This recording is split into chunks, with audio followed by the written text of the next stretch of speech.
नाज़रीन, रखण में रिक्शा ड्राइवर का फुरवा के खिलाफ ड्राइवरन एहतिजाजी मुजाहिरो करे इंडस हाईवे ते धरणो हयो। उन हवाले से वीडियो लिंक ते मौजूद है शकील धारी जो। जी शकील जी, इन वक्त मौजूद आहियूं रखण शहर के मेन बस स्टैंड ते, जिते रिक्शा ड्राइवरन पारां जेको बदअमनी खिलाफ ड्राइवर का फुर खिलाफ जेको हिते रोड ब्लॉक करे धरणो हयो वियो आहे, उन हवाले सां उन्हनि खां वीचार वठंदासीं त उन्हनि जो छा चवणु आहे। फुर थी वई आहे कल्ह हा, किथां फुर थी आहे?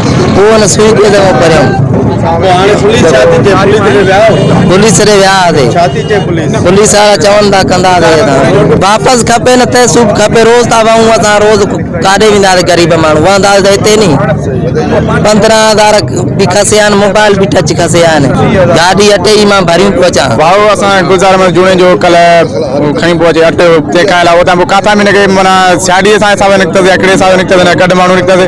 सो भाउ खे चवां सीटे खां परियां लाड़े खां हिते भाऊ खां पैसा बि फुर करे आहे, तंहिंखां अलावा मोबाइल फुर करे आहे। ऐं असां ॿियो कुझु न, असांखे तहफ़ुज़ खपे। रोड खाली आहे रखण वारो, जंहिं महिल अचूं था असां सां इहो ई कमु आहे। असां ग़रीब आहियूं, रिक्शे वारा, असां 200-300 कमाइण वारा आहियूं। हर वक़्तु असां सां ईअं थिए, असां इहो नथा चाहियूं। असांखे बराए महिरबानी तहफ़ुज़ खपे। जी, तमामु मुज़ाहिरीन जूं ॻाल्हियूं ॿुधियूं। हुननि जो चवणु आहे त डेली रूट ते जेको आहे असां रोड ते जेको आहे सवारी खणूं था।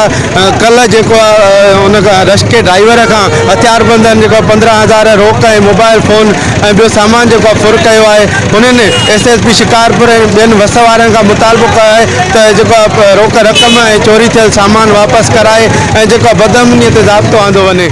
शकील धारे जो, आवाज़ TV न्यूज़, रखण।